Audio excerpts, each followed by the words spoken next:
Hey everybody, welcome to Heartstrong webinar. Excited that we're able to people have questions as we go along.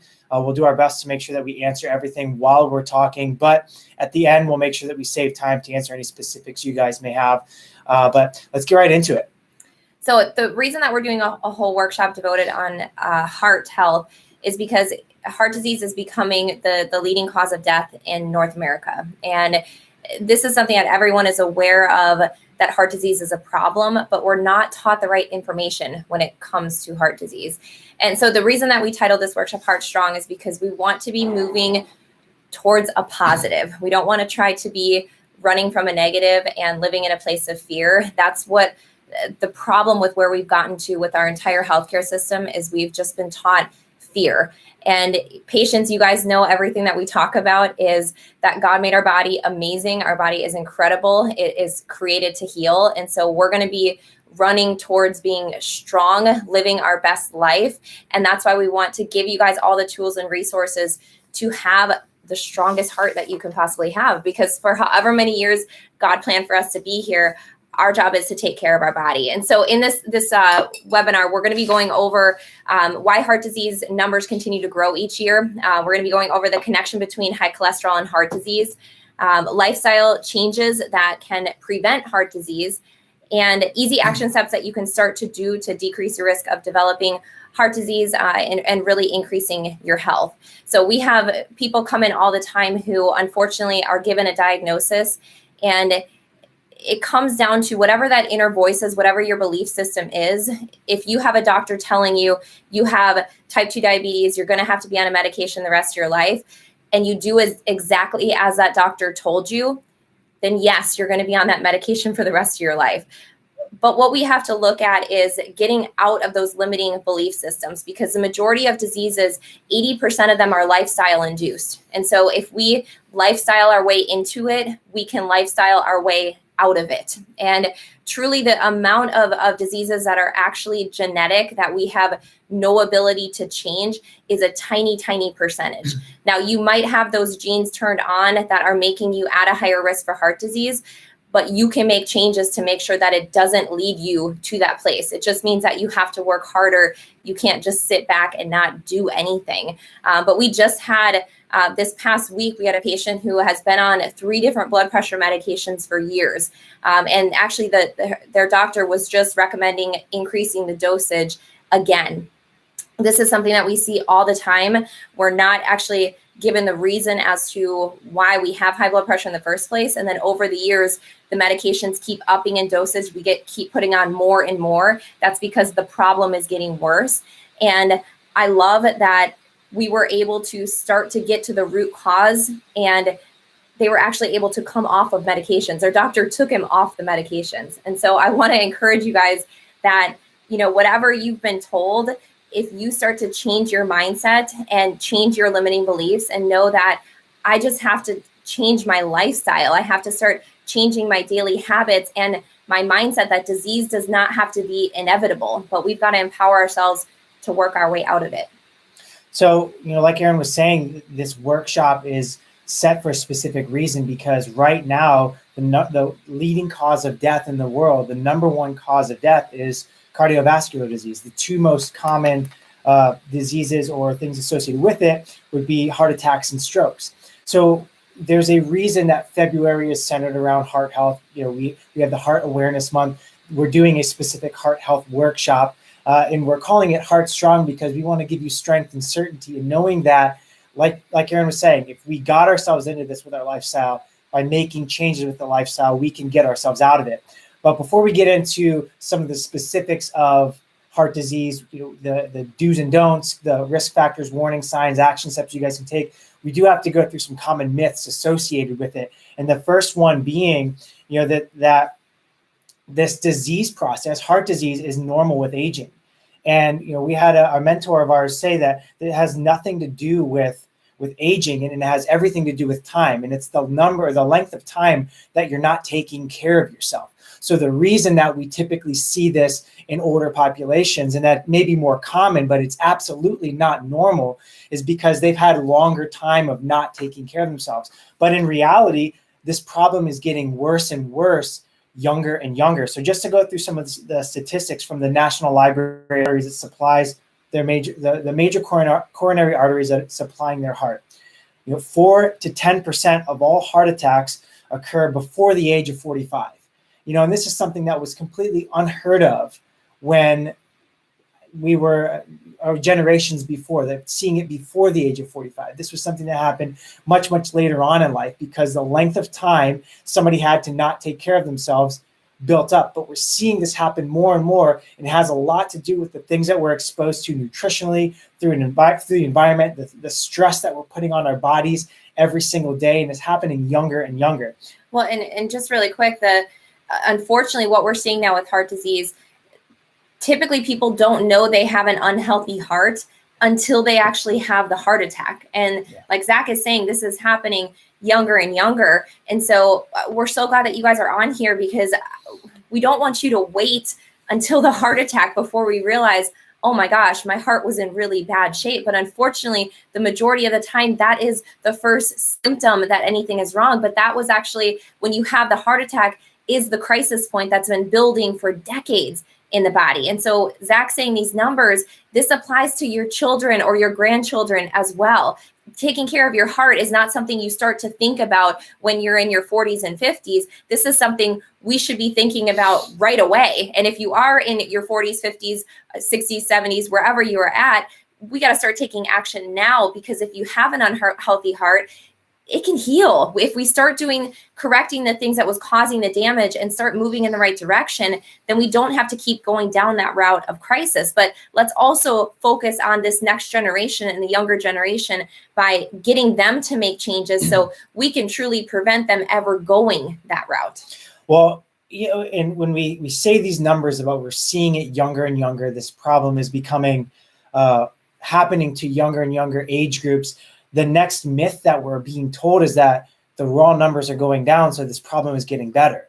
And in reality, I'm going to read some of the statistics that come from the CDC, that come from healthmetrics.heart.org. And we look at it right now, cardiovascular disease is listed as the underlying cause of death that accounts for nearly 840,000 deaths in the U.S. That's 1 in every 3 deaths that happen in the United States is associated with heart disease.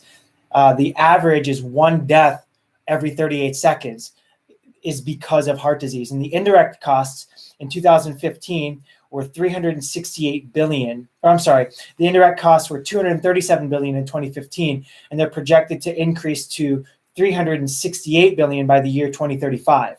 And then lastly, the total medical expenses, or the total cost because of cardiovascular disease, are supposed to double from $555 billion in 2015 to $1.1 trillion in 2035. So it's impossible for that myth of this is getting better to be a truth, when in reality it's getting much, much worse. In reality, heart disease or healthcare costs is going to bankrupt North America, and cardiovascular disease is going to be the underlying cause, or the major underlying component associated with that. Because what we're doing right now currently, by taking a medication, relying on something to allow us to continue the lifestyle that got us into the situation in the first place, we're not ever addressing the cause. We're not doing the things. We're not lifestyling our way out of it. We're just continuing the lifestyle that got us there and relying on a medication to get us out of the situation, thinking that it's going to cure it. But in reality, it's making it significantly, significantly worse. So some of the key risk factors associated with cardiovascular disease: high cholesterol, high blood pressure, smoking. All of these things are associated with increasing your risk of developing this disease process or worsening it if it's something that you already have a genetic predisposition for. So when we talk about, the loaded gun theory, if the gun is sitting fully loaded across the room, it can't hurt anybody. But what happens is, if we're taking the gun out, we're playing with it, we're spinning it around with our finger, and we're being careless, every single bullet that's in the chamber is a risk factor that we're setting ourselves up for a major accident, a major injury. Disease processes and these genetic predispositions, are genes that were given from family members, are just bullets in the magazine. We're not doing anything. They're not risky as long as our lifestyle isn't doing anything to pull the trigger.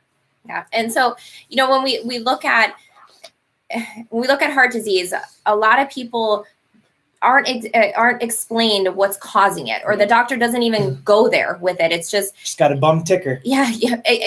My heart isn't really good, but I'm on medications, and that's kind of the end of it. But I'm on medications, and I find, or I don't have high blood pressure anymore because the medication. I'm taking a medication and it's normal. Yeah. So we'll hear that, I used to have high blood pressure. We're like, okay, great. So yeah, you made changes and your body was able to overcome that. Well, I'm still on medication for it, but that's the reason that my blood pressure is now within range. Well, we have to understand that if we're taking a medication to make our blood pressure in normal range and our cholesterol in normal range, we still have a problem. The numbers just look good. We're getting rid of some of the symptoms associated with it, but we haven't fixed the problem. We still have high blood pressure if you're taking medication for it. Right. And so one of the biggest things is I look at, if I'm going to lead someone as a doctor, my job is to make sure that they have all the information when it comes to their health or what they're dealing with. And that is the biggest, I think, failure in our whole healthcare system right now, is the lack of education and the lack of being explained what's really going on. And so if I were to ask people if they themselves or someone they know have high cholesterol, most people are going to say yes, that they know somebody that has high cholesterol. And what happens is you go to the doctor, you get these blood tests, and they say you have high cholesterol. So they put you on a medication to lower it, and that's the end of it. And then we're told, well, now your risk factor for heart disease has gone down. But I want you to understand what cholesterol really is. And so I'm going to go through a little bit and just really kind of simplifying some of these concepts, because you go to the doctor and they're telling you, your total cholesterol number, your HDL, your LDL, your triglycerides, and most people are like, I have no idea what those mean, but they're just told it needs to be within this range, and that's either good or bad, the end of it. But in the end, when we look at cholesterol is a healing agent. And I know that, I just want you to sit on that for a second, because we tend to look at cholesterol in our culture right now as cholesterol is horrible. Cholesterol makes you have a heart attack. It clogs your arteries. And the reality is that if we're looking at somebody with high cholesterol, we have to figure out, why was the body increasing the cholesterol? Because the clogged arteries as a result of the high cholesterol, that's a consequence to the high cholesterol. But we have to figure out what was causing the cholesterol to be elevated in the first place. And so I want to go over some concepts with, cholesterol being a healing agent. It's powerful when we understand that everything that the body does is in favor of survival and in favor of healing. The body will never do anything destructive. So think about it. Why would your body raise cholesterol just to block your arteries to make you have a heart attack? That would be a really silly thing for your body to do. And our body is made incredibly intelligent. And so cholesterol gets elevated because there's an underlying problem. Cholesterol gets elevated in order to try to heal. And so when we look at cholesterol as a healing agent, repair to damaged arteries is necessary when something is triggering the damage in the first place. So I like to, really, really simple analogy with this is, think about your arteries like there can be tiny dings or nicks that get put in them, kind of like a pothole in the road. And so what cholesterol does is the body has these dings or nicks and areas that are getting injured. The body actually sends cholesterol to go and heal and repair, cover up the pothole there. Well, that's good if it's only a short-term injury to the artery. It sends cholesterol there, it patches it up, and everything heals up. But the problem is, if you never stop what's causing those dings and nicks and making all of those potholes, more and more cholesterol has to keep getting sent to try to patch and repair all of those holes. Well, eventually you start putting so much cholesterol around the arteries that it starts to clog it up, and it starts to become narrowed at the area that the blood is trying to run through. And so what cholesterol really is, it's a substance that's made by the liver. 80% of it is made by the liver. So when we're told it 100% has to do with our diet, that is untrue. So 80% of it is made by the liver. And it travels as low density lipoproteins and high density lipoproteins. So that's the HDL and the LDL. And so, I'm just going to kind of simplify these concepts, but cholesterol is needed to manufacture hormones. So we need cholesterol. It's not the bad guy. It makes hormones, bile acids, vitamin D. You cannot make estrogen, testosterone, cortisol, any of those other hormones without cholesterol. We need them. And hormones are running every single function in our body. So we label cholesterol as a bad guy. We have HDL and LDL, which just transport the cholesterol through the body at different speeds. The HDL is faster, the LDL is slower. Yep. Well, so just think about like if you drop something that's really high density in water, it sinks super fast. Lower density, if it sinks at all or floats, it takes a lot longer time. So just think like the speed difference of the two types of cholesterol there. And we label those as the HDL is the good, we say like the happy cholesterol, and the LDL is the bad cholesterol. But again, your body would not make anything bad. Your body would not produce something that is destructive to the body. So they are both good. They're all good. If one of them is elevated more than what it should be, there's a reason for it. And so we just want the HDLs to be on the higher end, and we want the LDLs to be on the lower, but they're not good or bad.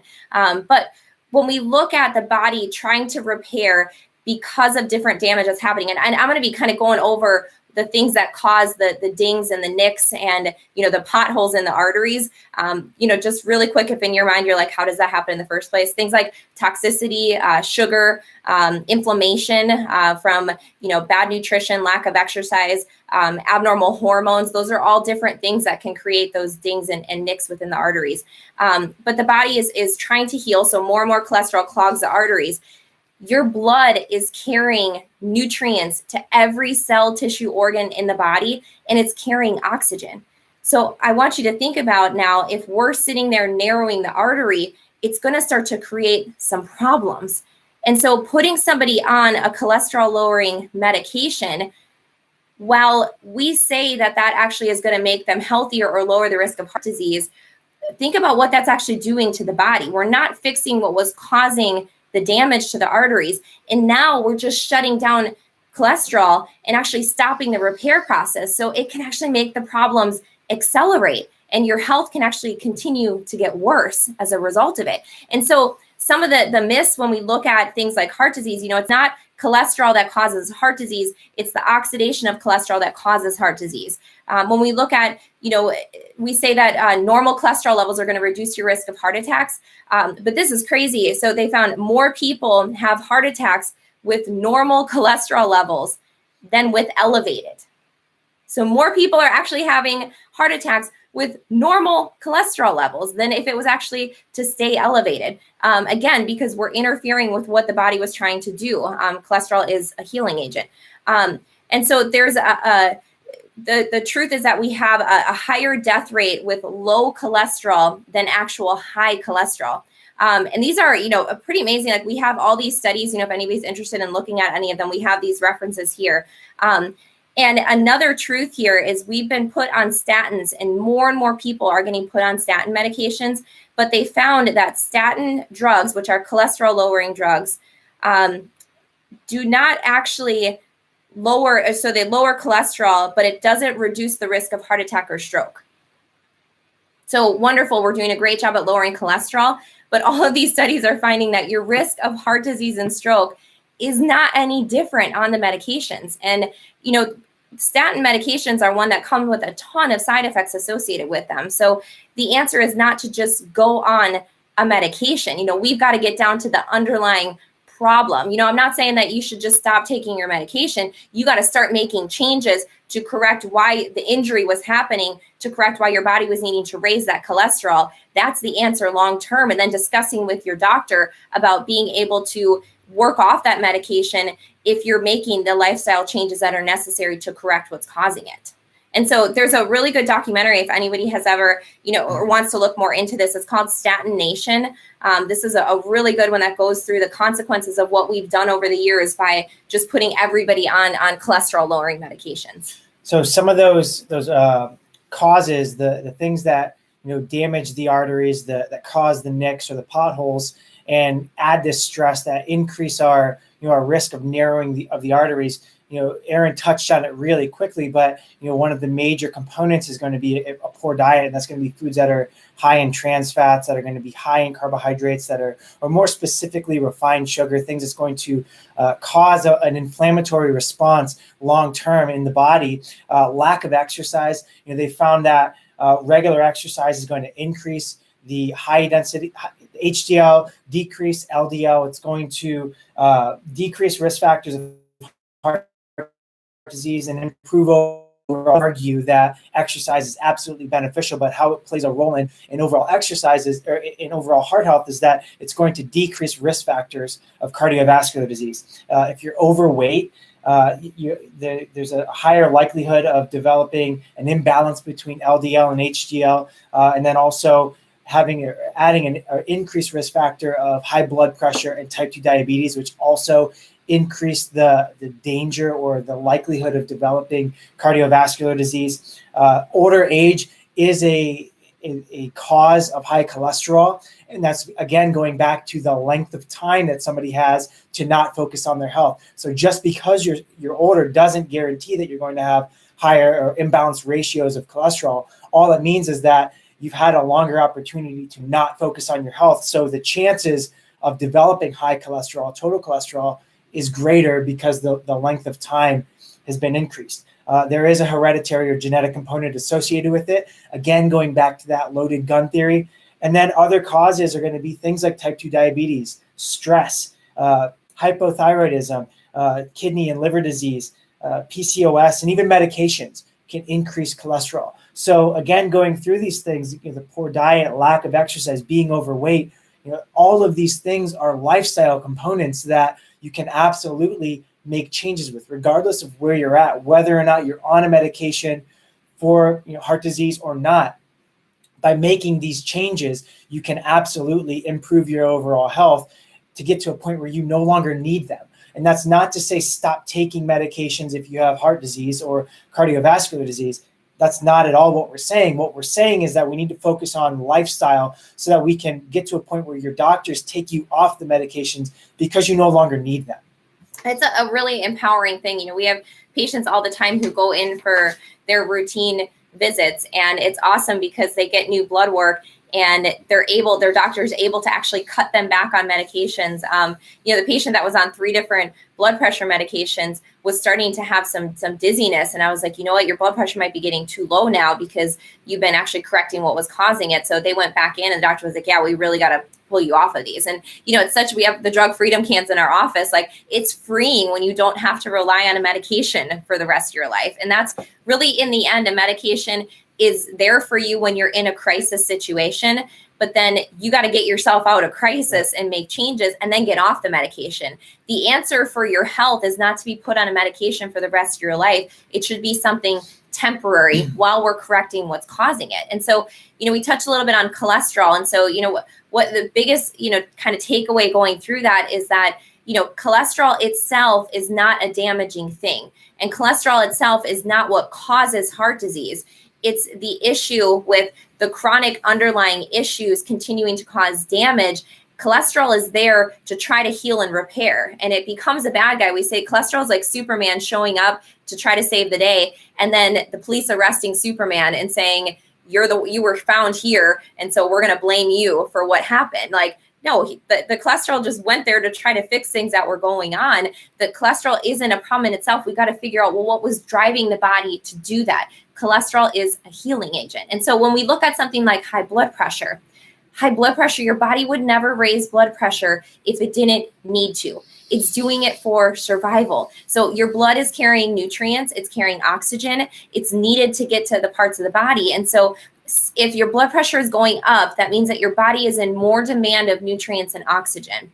And so there's a lot of different underlying causes as to why you can have high blood pressure. But I want to, talk to you about the association with the cholesterol is if we're having a narrowed artery because of all the cholesterol going there to try to repair all the dings and the potholes there, which again, so the narrowing of the arteries is from wear and tear from lifestyle over years. that's what's going to be causing it. So, not exercising, poor diet, issues with hormones. We look at even nervous system dysregulation, damage in the spine. All of those things cause inflammation, dings and nicks. And so the cholesterol goes there. Well, now if it's narrowed, you need to get more nutrients and oxygen to the tissue. So what your body is going to say is, I have to increase the blood pressure to try to squeeze more blood out of this tiny narrowed space. And so it drives the blood pressure up as an adaptation to try to keep you going. It's a survival mechanism. And so actually your blood pressure going up is like a brilliant design, how God made your body. But if it goes high, that can be very, very dangerous. So yes, you got to take a medication, what's causing it, and then get you off of that medication. The problem is, though, a lot of people don't pay attention to their blood pressure unless they're having symptoms. I hear this all the time is, people are feeling better. They're not feeling symptoms associated with high blood pressure. So they're not taking their medication, and yet they're not fixing what's causing it. They're just letting their blood pressure go out of control all the time. And that is extremely, extremely dangerous. And so, you need to be regulating. You need to be aware of where your body is at. And, if it is constantly elevated, we've really got to be driving making these changes to get it down. And so when we look at things like blood pressure, there's these ranges that we say are normal. But the problem is blood pressure is actually supposed to go up a little bit with age. And the reason for this is the elasticity in the arteries over time, it starts to not be able to pump as well. So the elasticity in the arteries starts to go down a little bit. So blood pressure naturally goes up to compensate for that. And that's a beautiful design. But the numbers that we compare everybody to are not standard for everyone. Everyone's normal is going to be a little bit different. And so that's a problem, is we try to wrap everybody into these boxes, but that's not how the human bodies work. We're all different and our body has different needs. Blood pressure, the overall numbers have been consistently getting pushed down, which is putting more and more people on medication. But the reality is that we just have to understand that if your blood pressure is not staying within, a good range, if it's something that is staying extremely high, we've got to get down to the underlying reason and start to make these changes. But there is always a cause to it. And so when we start to look at, some of the risks associated with high blood pressure, it's going to be damaging the arteries more. It increases your risk of heart attack or stroke. And, we've got to just really be paying attention to these things. So this is really crazy. Zach's going to get into, also some of the medication component of the dangers here. Well, there's also, so a lot of times we look at medications as the cure-all. It's the prescription is the Band-Aid that we wear forever to heal the thing that we don't want to let our body heal on its own. And then when we get tired of the medication side of it, we look for the supplement side of things. We want to find the herb to do this or the natural version of this medication. When in reality, prescription medications, over-the-counter medications, supplements, all of these things can have an impact negatively on your blood pressure. So there's common prescription medications like pain and anti-inflammatory medications, antidepressants, birth control that can have an impact on increasing blood pressure.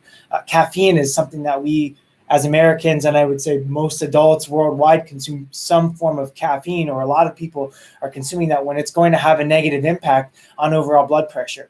Cold medicines are going to impact your blood pressure negatively. And there's even some herbal supplements that can have an impact negatively on increasing blood pressure and even bringing it down too low. So when we look at blood pressure as this beautiful thing that's regulated by our bodies in getting to the state of homeostasis, we take these things from outside and we put them in to try to get us to this optimal whatever. And we're uncertain or unaware of the other issues that it may cause, and we call them side effects. But in reality, it's a direct effect of that medication, the supplement, whatever it is. If it's something from the outside that's causing change within the body, it's not a side effect. It's a direct effect. It's just an unwanted effect of that medication. So, looking at these things that are used as the cure-all can also have a negative impact in our overall health. So if we're relying on them too long term, we have to be doing things differently with our lifestyle to get back to a point where we no longer need even the supplement. because ultimately relying on something that's not addressing a specific deficiency or toxicity is an unnecessary thing from the outside that our body needs for a time, but it shouldn't be used forever. And, we look at, if we go on a medication, every medication has side effects. So you're not getting any healthier when you go on a medication. You're actually getting sicker because you're dealing with the side effects. And then you're also interfering with what the body was trying to do to heal. If your body needed more nutrients and oxygen and it was trying to raise blood pressure, and then we're just taking blood pressure medications for years and not helping the body out, we're actually causing more interference to it. And so we're creating more long-term problems. And like Zach said, we're not even, a fan of somebody taking a supplement, even though, people are like, oh, well, it's a natural thing. Without addressing the underlying cause, that's a problem as well, because then you're still interfering with what the body was trying to do, and you're giving yourself a false sense that things are actually corrected. And when we say that we're not fans of people taking supplements, that's not to say we aren't a fan of somebody taking a multivitamin that's specific to address holes in the diet because of nutrition or nutritional deficiencies, like a protein supplement as a meal replacement. We're talking about specific supplements to treat X symptom.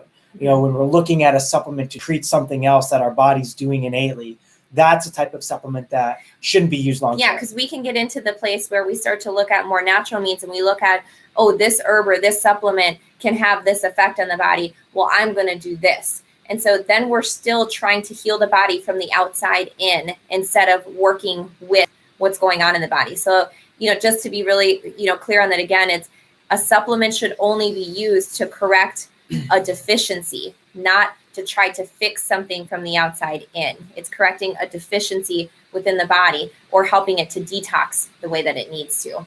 And so, when we look at it, going on these medications and the supplements, whatever it is, we have to realize at some point we have to own up to our responsibility and the choices that we're making, the decisions we're making, and make sure that we're doing our part to take care of the bodies that God gave us. And we have to work so much harder now because our world is not the same. We are causing, just with our lifestyles right now, we're causing all these problems. And so how we approach getting to the cause is we look at those 5 essentials. We have the core chiropractic, making sure our nervous system is regulating correctly, making sure that our body in the end can adapt and heal the way that it's supposed to. We correct any, damage in the spine that is affecting the body's ability to function and heal the way that it was created. We look at nutrition. We make sure that we're putting in the right foods that are building health and not causing disease. We make sure that we're exercising and efficiently getting oxygen to our tissues. We make sure that we're minimizing exposure to toxins coming in.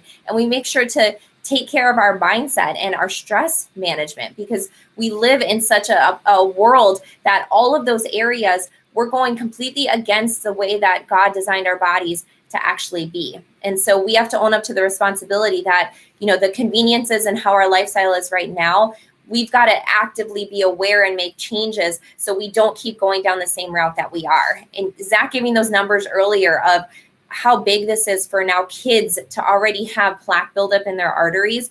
We're seeing the dangers happen younger and younger. And the fact that, heart attacks are now happening in average in people in their 40s, this is expected to get worse over the next 20 years. And so I don't want it to become common now that 20 and 30-year-olds are getting heart attacks. But Right. That's the reality of where we're headed right now if we don't start to take this seriously and make changes. And, we go through life and we don't take our health seriously until there's a crisis situation. And so, I encourage you guys who have already been getting momentum with moving forward with your health, when you are starting to feel better and you are starting, to have great changes and your doctor is taking you off medication, don't take your foot off the gas. Like, you need to keep pushing at that point, because, the pain and the symptoms and the scare and the crisis is motivation to get our health back. But then as soon as we get to that place of comfort again, we stop doing the things that we did. And then we're just waiting for the next crisis to happen. And, we really don't want you and your family to be living that way overall. And so, we're going to just kind of touch on, in those 5 essentials, areas that we can start to work on and action steps that you can do moving forward. Yes. So we talked about where we're at, some of the myths, the direction that we're going. Can you guys imagine if, we're having this heart workshop 20 years down the road and we're talking about how now it's common to see 15-year-olds having heart attacks, like how ridiculous that idea sounds. But, if we look at the numbers of where we're going, it's happening earlier and earlier. It's not impossible for us to get to that point. So these action steps are simple. They're easy that anybody can implement right away. And we're going to start with the nutritional component because nutrition has a gigantic impact on our overall health. And don't just do this for yourselves. You do it with your kids and your grandkids, because if you love them, don't let them go down the route that things are headed right now. Yeah, we did a couple weeks ago, we did a podcast, Bananas Aren't Broccoli. And we talked about how nutrition, needs to be implemented as early as possible so we can develop these healthy habits in our children. So if we're making these changes as adults, it's not, I'm going to swing in and grab, something from McDonald's for my grandkids, but I'm not going to have it because I'm trying to be heart strong. They don't get it either.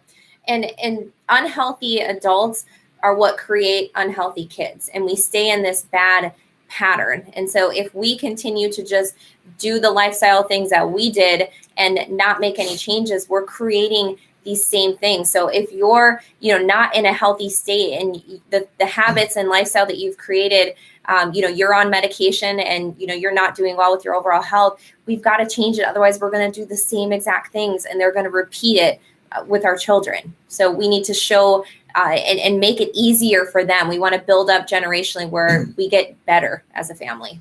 Ready to do some action steps? Mm-hmm. Okay. So with nutrition, there are specific nutrients that absolutely have an impact on increasing overall heart health. There's some certain things that most people are completely avoiding because of bad research, misinformation, just confusion about how to start making changes, healthy changes with nutrition. But when it comes down to it, the majority of every human's diet should be vegetables.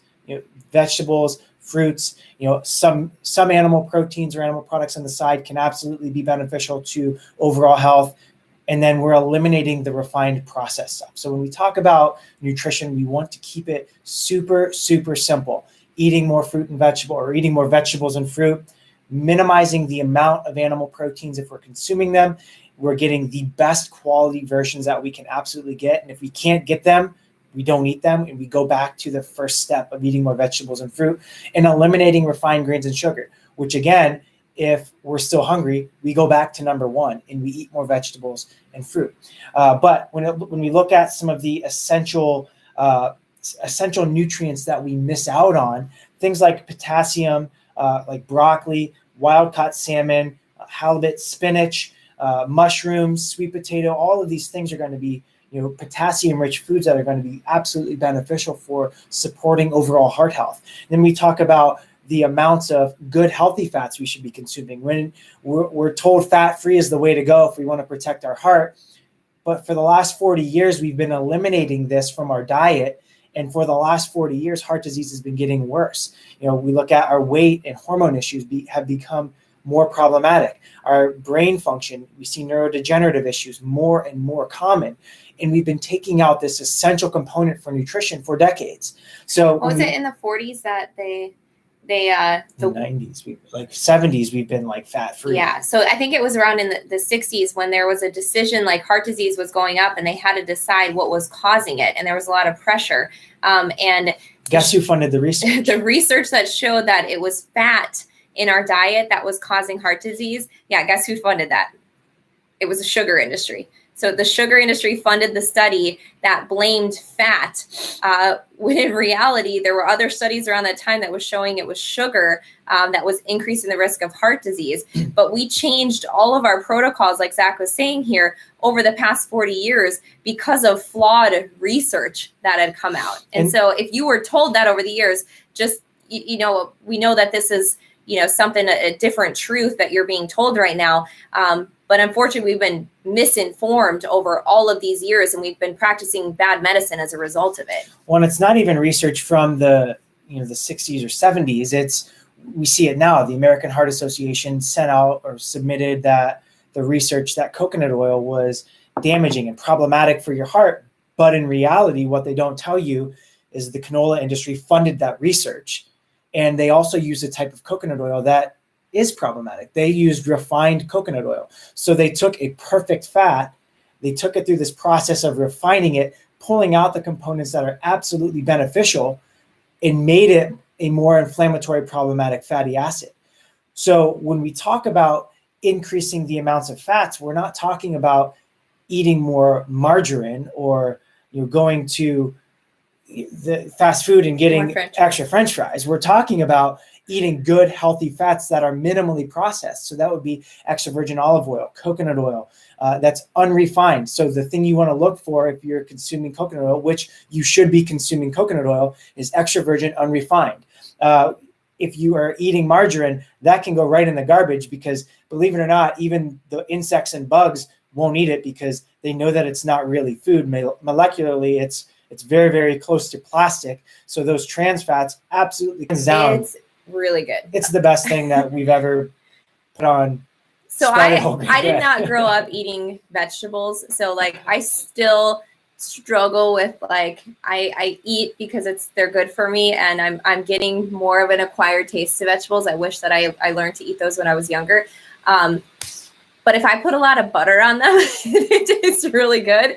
And It's so like the Paula Deen of health. But if you get a good healthy butter, like then you're actually there's good fats associated with that. Absolutely. And so we actually have like the grass-fed butter, but then we also have that the vegan alternative That's one. That's becoming the go-to. Yeah, that one is delicious. So some of the other things that we want to avoid, going back to the action steps you can take right away, is if you're at the grocery store, at the checkout line, putting on your blinders and avoiding all of the refined crap that's next to you, because that's put there for a reason. Those impulse buys, the refined sugar, the candy, all of these things are put in a place specifically to make us buy them, or they're at the level of, if your kid's sitting in the cart, they freak out because they want it. When in reality, if they've never had it, they're not going to have any idea what that is, and the temptation is eliminated completely. So no, sugar absolutely causes an increase in your likelihood of developing cardiovascular disease. It increases blood sugar. It decreases your insulin response. It causes overall health issues, and it causes that wear and tear, the potholes, the scratches, the scrapes, the damage to our arteries that increase the narrowing of our arteries. So some of the other things that we would be doing, and what it comes down to is the nutrition that we approach is a core nutrition that eliminates refined grain and sugar, and we eat just real food. So we're not eliminating even certain types of fruits or vegetables. All of that's on the table. We're just eating more of those. We're focusing on perfect animal products. We're eliminating the refined grains and sugar and eliminating processed food. So you super easy foods made by God and take out the foods that are processed and made by man. And so that's the simplest way to look at, if you're going to take care of your body, the way that God designed is eat foods that God designed us to eat, not the man-made foods. This is where that type of nutrition is where everybody should be on 95% of the time. The other 5% of the time, if you have a disease process going on, you're in a health crisis, we need to get more strict. And there's nothing wrong with depriving yourself of some of the things that you like because you need to work on your health. We've gotten to this place culturally where we want something, we want it now, so we should be able to get it. When in reality, if we're doing things that are damaging our health, we don't deserve to eat the things that we like all the time. And you should be more strict. And that's when we get more restrictive on the type of things that we're eating. So healthy grains are absolutely fine for you majority of the time, as long as we're not overdoing it. But if we're in a state of disease, we have a disease process going on, we're in a health crisis, you don't deserve them. So you should eliminate them. And that sounds kind of cold and very blunt. I'm the more strict person when it comes to setting the tone for nutrition. But that's the way it is. It's black or white. You either earn it or you didn't. And like when we're having these conversations, it's because we love you and we don't want to see you go down the route of continuing to be in the place that you are. And so we have people come in who they want to be well, they want to get healthy, they want to get off of medications, but you have to be willing to make changes, and you have to be willing to be a little bit uncomfortable and make changes. And like Zach's saying, we may have to be strict for a period of time, but that allows us to get out of the crisis situation. And if we're disciplined to do that, then it frees us. We have the discipline to have the freedom later on. And it's not about perfection all the time, but you got to have a period of time that you get yourself out of crisis. So anything else with nutrition that you're going through? No, but we do have very specific nutrition workshops. So if you want to get more info on how you can implement or make changes nutritionally, let us know in office. You can message us here. You can connect with us online if you're not in Jacksonville. But we do have options and we do have resources that can get you going right away. If you guys haven't been to the Essential Foundations class or haven't listened to the last webinar that we put out, we have a link for it. So anyone listening to this right now, if you want the link for the Essential Foundations webinar where Zach goes into way more detail with the, just comment on here or send a text back, and we can get that sent over to you guys to be able to watch that webinar. We also have another one coming up live in the office where you'll be able to interact with Zach and ask specific questions. But we also have that webinar that we can send out. So the other thing that we want to get into is, the nutrition changes are important. But I actually had a patient come in who for the past year has been focusing really well on nutrition and doing a great job, has been exercising and doing a really consistent, great job with that. Was even taking really great supplements, but was still having issues with her health. She was still having high blood pressure, still ended up being on the diabetes medication, was still having hormone imbalances, and was frustrated because seemingly doing all the things right and putting the work in, but not having the health results. Mm-hmm. The missing component that we see when people come into our office, out of those 5 essentials, the thing that we are not taught the most is that core chiropractic side of it. And so when we look at our nervous system is regulating all function and healing. And so dysregulation of the nervous system is going to start to create problems. In the end, your body is giving constant feedback up to your brain. So all throughout the day, your body is sending signals up to the brain to let it know what's going on. And your brain's job is to send whatever the body needs and make changes and adapt and figure out exactly what to do in order to survive and to heal. So the simple thing that we talk about all the time, if you have a cut on your leg, a signal goes to the brain to say you're injured, and then the body heals it. 100% certainty, a cut on your leg will heal every single time. I want you to know that your body knows no difference between a cut on your leg, between damage to your arteries, between cancer. It doesn't know the difference between any of those things. It just wants to heal. That is what it is programmed to do. And so if we make sure that the brain and body are communicating at 100% and that there's not damage within the spine, because if you have spinal misalignments, they are going to interfere with nerve signals. And one of the biggest areas that we see, patients, you guys know, we talk about this, the top bone, the arc of life within your neck. If there's damage in the top bone, that affects the vagus nerve. The vagus nerve is what's regulating the inflammatory process in the body. And so I have so many people come in who have an abnormal inflammatory process chronically getting triggered in their body. And so they just have this insult of damage to their blood vessels nonstop because of the damage to the nervous system. And so we also have the vagus nerve directly regulating blood pressure. So I have patients who we start getting them on track with correcting the spine. And so that's where you guys have the role of, I'm going to remove interference with the adjustments. You guys need to do the home exercises to make sure that we're continuing to get the correction.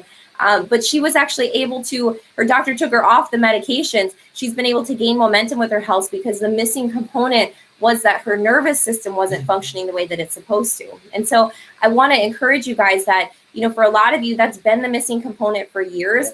And be patient because it takes time to correct years of deterioration. You guys remember when we looked at your x-rays, if there was arthritis in your spine, it's been there for at least 10 years. And so it takes time for the body to totally correct and heal, but we're making steps moving forward. So if you're working on correcting your nervous system, now let's really start getting into, okay, let's focus on the nutrition. Let's focus on the exercise. Let's make sure that we're not putting toxins in, and let's get our mindset in a good place. And so your nervous system functioning well is key for us to be able to get the body to adapt and get out of the place of where your nervous system has not been able to regulate appropriately. And the next thing that Zach is going to go into is you're not going to have a healthy spine unless we actually get things moving. Well, and just to go back to chiropractic for just a quick second, we look at it as this, we're removing interference, we're allowing the brain and body to communicate the way that it needs to. In reality, just to simply summarize how important chiropractic is, it makes all of the other essentials so much easier. So when we talk about the nutritional component, your body can absorb nutrients more efficiently when the brain and gut is communicating back and forth the way that it should. You recover faster and you get the most out of exercise when the brain and body are communicating with each other. You eliminate toxins better.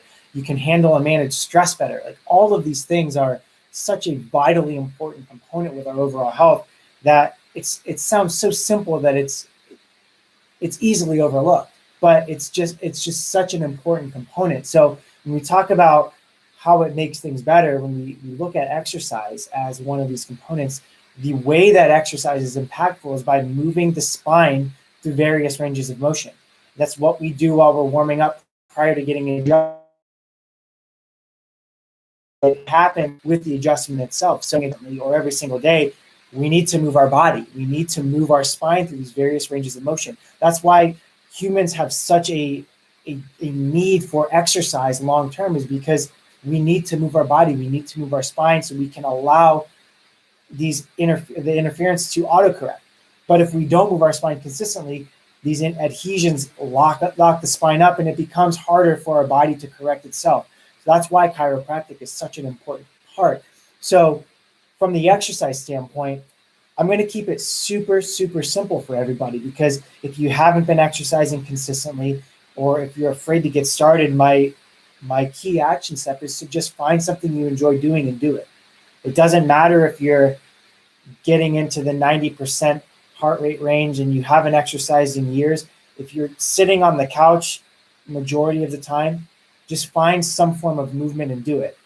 Now, if you've been doing that already consistently for a month or two, we need to pick it back up. We need to increase the intensity. That's where we need to do more than get the 10,000 steps every single day. We need to focus on the intensity, getting our heart rate up to that 80 to 90% range, and allowing our body to go through this natural process of good stress so that our bodies can heal and repair better. So when we talk about 80 to 90%, what I want you guys to do, if you're watching, or if you have paper handy, or if you have your phone handy, do 220 minus your age, and then that's going to be the maximum heart rate that you would want to get with. That's without us knowing anything about you. It's a general, that's a general number. 220 minus your age will be it's what Fitbit and Garmin and all of these programs do to determine heart rate. If you have a doctor that you go to regularly, they can give you a new maximum. So if we don't know each other very well, 220 minus your age is going to be the maximum. To get 90% of that, you're going to multiply 220 minus your age by 0.9. So that will be the maximum of where you want to get with exercise. The bottom end of the intensity would be 220 minus your age times 0.8, and that'll give you 80%. So if we're talking about working out or exercising at the optimal intensity to have the biggest impact, to allow you to only need to work out for 15 minutes, we need to be 80 to 90% of our maximum. And we need to be there for at least 12 to 15 minutes. That means with rest or recovery, it's going to come back down, and that may lengthen the amount of time we're exercising. But while we're working 15 minutes, we need to be 80 to 90% of 220 minus your age. So going back to what we talked about earlier with the blood carrying oxygen to parts of the body, think about how important exercise is. When we're working on metabolic conditioning, we're allowing the body to more efficiently distribute oxygen. We help our heart and our lungs to get more efficient at bringing oxygen to the tissues. And so if we're not exercising, your body is going to need to raise your blood pressure to try to get more oxygen to the tissues. But when you start exercising, you go through that metabolic conditioning where your heart and your lungs are more efficient at doing it. So then your blood pressure can consistently start to go down. Mm-hmm. And then we can bring down that chronic inflammatory state. We stop the damage on the arteries. We start to bring cholesterol down because it's not needing to go to heal them anymore, because we stopped what was causing the damage in the first place. And so, we look at, Zach had said with the chiropractic, they found that, a specific adjustment, chiropractic adjustment, can reduce blood pressure better than 2 medications. And so, I have patients who, they're doing great then with the chiropractic and nutrition, and then they don't want to exercise. Those 5 essentials are not, we can't pick and choose what we want to do. We have to do all of them. They're essential. They're not things that would be cool to do. They're all necessary. And so if you're not working out, we have a genetic requirement to move. We have to. And if we're not moving, the body has to figure out a way to adapt. So it's going to raise your blood pressure. So, when Erin was saying we have a genetic requirement, that research comes from the Journal of Applied Physiology, and it's new research it's not new research. It's research that is being constantly validated and confirmed over and over again of how important this component of it is for our overall health. It's like the thing that we like to do least is stress ourselves out when, we always constantly talk about how bad stress is. And stress isn't a bad thing. It's how we handle the stress. Stress is absolutely important for us in certain situations. There's the stress of having kids that, are hard sometimes, but it's a good kind of hard. It's stress with exercise is hard while you're doing it, but it's so rewarding afterwards. So stress is a huge important thing, but we have to rise around we approach it, the way we look at it. So the last thing that we're going to wrap everything up with is the mindset component of, we've got to make sure that we're also managing stress appropriately. And so, like Zach had said, there's good stress. I think the term stress in general just creates this It makes you stressed. We think of a negative associated with it. But like Zach said, like a newborn baby is like a beautiful stress, but definitely a stress. But we look at, the problem is the body can get stuck into a chronic stress state, and that's where we don't want to be. Well, and I had another example, but it wasn't kind of necessary. But now that you stopped, I'm going to say it. When carbon's put under stress, we get diamonds. Mm-hmm. I mean, that's a beautiful thing that we spend lots of money on, and it couldn't happen without stress. So, if you have these stressors in your life, look at it as it's making diamonds. It's making something beautiful, and we have to have that mindset and approach with it, because without it, we would never grow. Without valleys, we couldn't have peaks. So, and I think we get stuck in this place that we look at, my life is so stressful, and we're waiting for but when this happens, everything will be good. But when this happens, it will be good. Life in general is going to have stress and change. That's just the nature of what life is. We're constantly changing. God's opening a new door for you. New things are happening. And so be okay with stress. It's just how you handle it is the biggest thing. And we don't want our body to become in a place that we're not taking care of ourselves and mindfulness in order to make sure that we're not getting stuck in a chronic state. So what the body can interpret when it comes to stress is it puts us in a fight or flight response. So if the body feels it's in danger at all, like if a lion would be, you're out in the open and all of a sudden the lion's there, your body is going to determine, your brain says, I either need to run or I need to fight. If it's a lion, I'm going to run. I'm not going to try to fight that lion. So what your body does is your brain immediately mobilizes all your energy resources to survive. So it stops digesting food. You no longer have a sex drive, like things that are totally unnecessary for survival at that moment. It's going to completely stop doing. You actually stop healing and repair at that point, and your body diverts everything towards trying to just literally get out of there the best that it can. So your blood pressure goes up to get more oxygen to your muscles so your legs can run faster. Cholesterol will actually be elevated because your body is preparing for that lion's going to jump on your back and get you. Your body's thinking, well, if that lion actually gets you and you have injuries, there's going to be some stress and wear and tear on my arteries. So cholesterol goes up. Your clotting factors go up as well, preparing for if you get a deep cut so you can clot faster and stop bleeding. Like, it is insane how amazing God created our body to do that for survival. But then we're meant to run, get away from the lion. We stop, we're safe. And then the body will actually reset its proprioceptive function and it gets back into balance. And then the stressor goes away. The problem is we interpret now as things that are happening in our daily life as like deadlines that we have to meet, emails we need to answer, taking the kids somewhere. All of those, the brain is interpreting as perceived threats. And so we think a lion is constantly chasing us. So we're going to cover a ton of information with stress. I talked about our podcast earlier. So if you don't like us or if you don't follow us or get our podcast, it's called Born Bold. We're going to be talking about stress, and the topic that's going to be coming out tomorrow afternoon is actually going to be called Running from Lions. So we're going to be talking specifically about stress for 30 minutes. We're going to go through how we look at it, how we approach it with our family, super key, easy action steps you can take. We are going to give some that you can use right away here. But if you want more information, we're going to go way more in depth. Way more in depth. Yeah. So one of the things that you could easily start doing if you're feeling overwhelmed with your day, you're super stressed out, is to simplify things. And for us with our schedule, it's crazy when you look at it, but when it gets too overwhelming, we just delete things and we don't do it. And that sounds kind of maybe irresponsible, but it's not. It's absolutely essential for our sanity, for our kids' sanity, for us to be able to do what we do. We delete the things that are non-essential and we eliminate that stress, because if the schedule gets too overbooked, what are we doing? And so for a lot of people who are kind of perfectionists in different areas of life, you have to be okay with letting some things go that aren't important. And so, right now with, me having 3 young kids, I really like the house to be perfect and clean and straightened out. But there's times that I have to be okay with just let a little. I think when we look at, stopping from running from the lion and, getting out of the stressful situations, like Zach said, it's managing your schedule and being present with where you currently are. Stop worrying about the future and stop worrying about the past. That's not to say that you don't plan for things, but stop the worry, because it doesn't change anything. And it just creates this bad pattern of where we've been into. And, I can tell you guys, like, we're going to go into a little bit more as far as like the stress management, like, techniques and way that we can go through breathing activities and things like that in the podcast. But you have to be exercising.